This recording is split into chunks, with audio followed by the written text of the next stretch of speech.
আরেকটি মজার বিষয় এখানে উল্লেখ করা যেতে পারে। আমরা জানি যে আল্লাহ রাসূল সাল্লাল্লাহু আলাইহি ওয়াসাল্লাম মেরাজে গিয়েছিলেন, সশরীরে ওনার মেরাজ হয়েছিল। এই মেরাজে গিয়ে তিনি সরাসরি আল্লাহ তাআলাকে দেখেছেন নাকি দেখেননি, এ বিষয়ে সাহাবাদের মধ্যে দুইটা দল ছিল।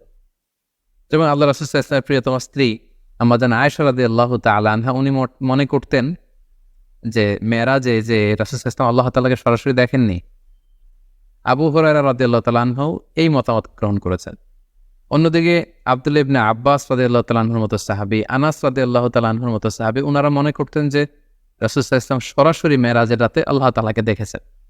তাহলে দেখেন, প্রত্যেকেই জলিল কদর সাহাবী, অনেক মর্যাদাবান সাহাবী।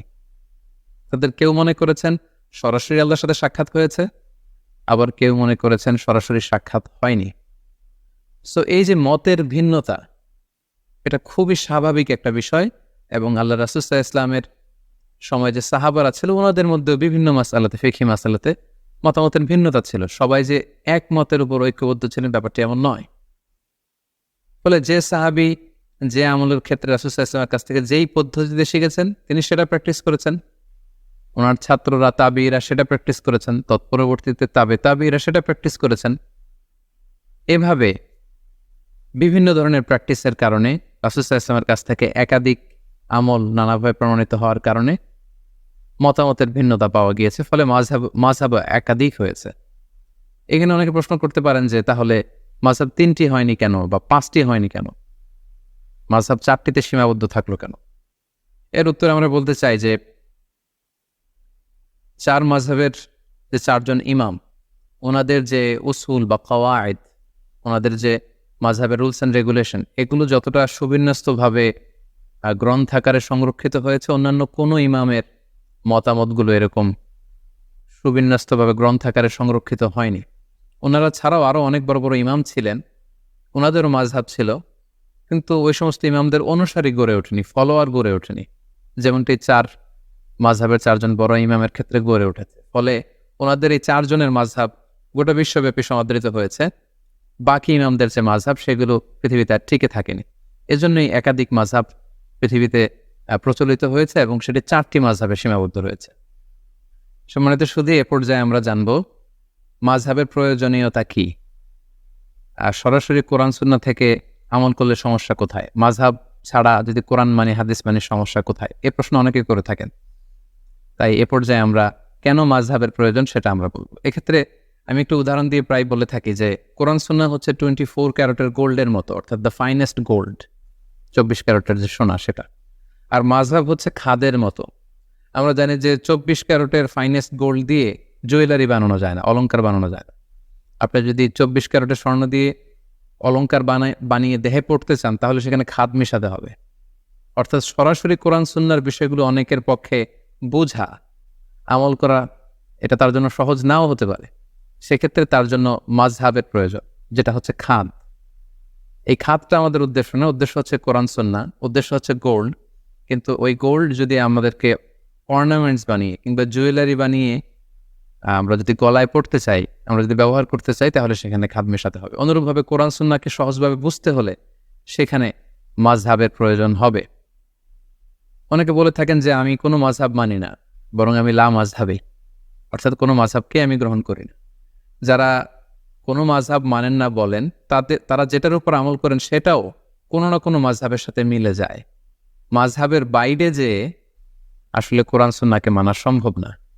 ফলে এই উদাহরণটি দিয়ে খুব সহজে বোঝানো যাচ্ছে যে কোরআন সুন্নাহ হচ্ছে 24 ক্যারেটের গোল্ড, আর মাযহাব হচ্ছে খাদ।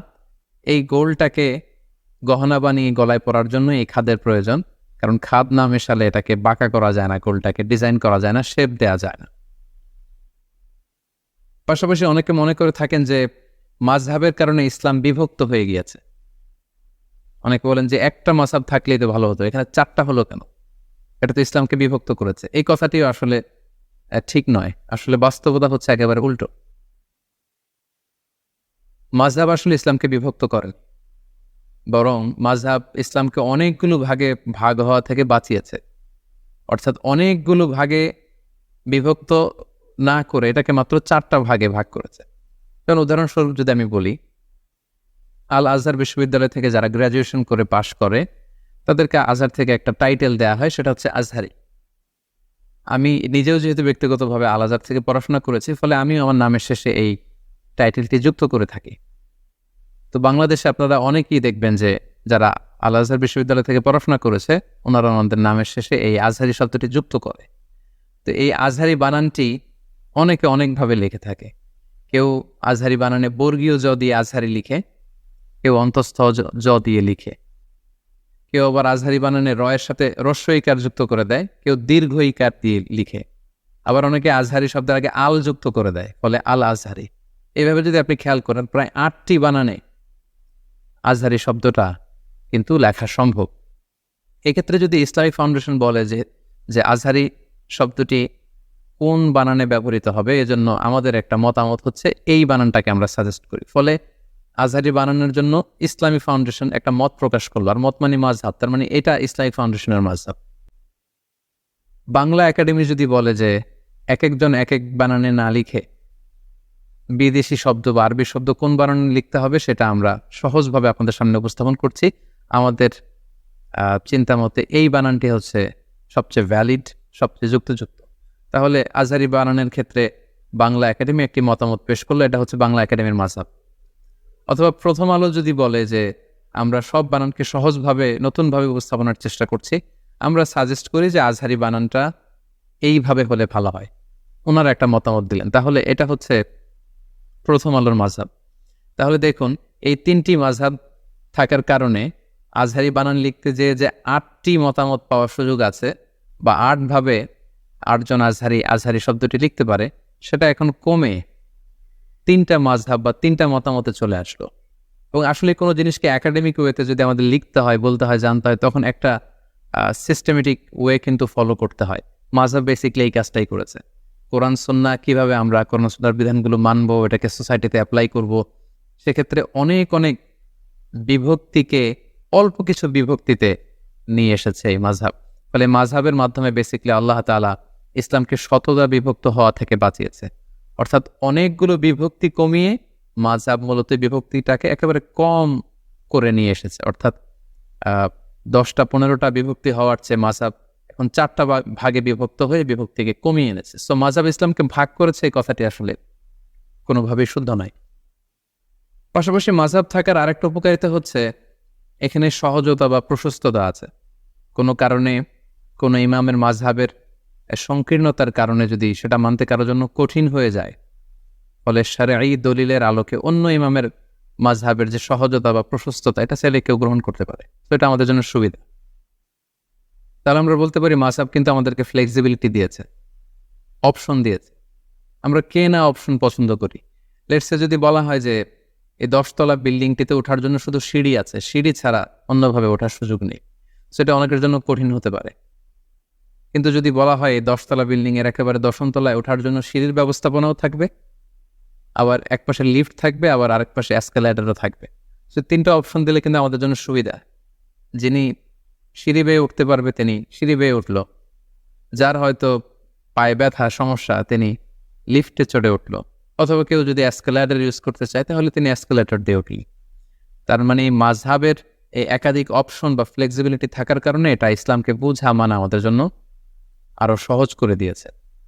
ধরুন যে ঢাকা থেকে চট্টগ্রামে যাওয়ার জন্য যদি শুধু বাস দিয়ে যাওয়ার সুযোগ থাকে, এটা সহজ, নাকি চট্টগ্রামে বাস দিয়ে যাওয়া যাবে, ট্রেন দিয়ে যাওয়া যাবে, প্লেন দিয়ে যাওয়া যাবে, কোনটা সহজ?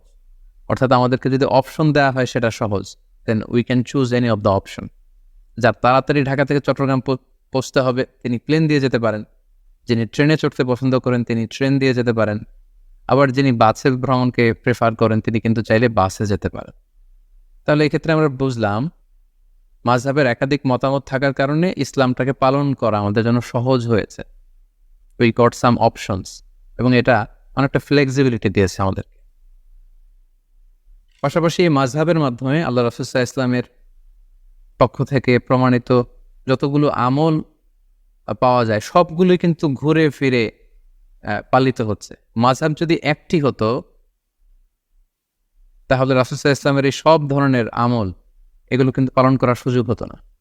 লেটস সে মাযহাব যদি একটা হতো যে শুধু বুকের উপরে হাত বাঁধতে হবে, তাহলে বুকের নিচে, নাভির উপরে, এই যে এতগুলো মতামত আল্লাহ রাসূল সাল্লাল্লাহু আলাইহি ওয়াসাল্লামের আমলের মধ্যে ছিল, এই আমলগুলো কিন্তু হারিয়ে যেত ইতিহাসের পাতায়, আর থাকতো না। ফলে কেমন যেন আল্লাহ তাআলার এটা একটা বিশেষ রহস্য বা কুদরত যে তিনি 4টা মাযহাবের মাধ্যমে আল্লাহ রাসূল সাল্লাল্লাহু আলাইহি ওয়াসাল্লামের পক্ষ থেকে প্রমাণিত যত ধরনের আমল হতে পারে এটা ঘুরিয়ে ফিরিয়ে সারা বিশ্বে আমল করাচ্ছেন। আমরা যখন মসজিদুল হারামে সালাত পড়ি, কেউ বুকের উপরে বাঁধে, কেউ নাভির নিচে বাঁধে, কেউ বাঁধেই না, কেউ মালিকি মাযহাবের, কেউ শাফি মাযহাবের, কেউ হাম্বলি মাযহাবের, আমরা হানাফি মাযহাবের। ফলে রাসূল সাল্লাল্লাহু আলাইহি ওয়াসাল্লামের সবগুলো আমল ঘুরে ফিরে চর্চা হচ্ছে গোটা বিশ্বব্যাপী। মাযহাব যদি 4টা না হতো, একাধিক মাযহাব যদি প্রতিষ্ঠিত না হতো, তখন কিন্তু এটা করার সুযোগ হতো না। ফলে আমরা বলতে পারি যে এই মাযহাবগুলো ইসলামকে চমৎকারভাবে গোটা বিশ্বে সংরক্ষণ করেছে। তাই মাযহাবের কোনো আমল নিয়ে একে অপরকে কিন্তু ঠাট্টা বিদ্রূপ করা উচিত না।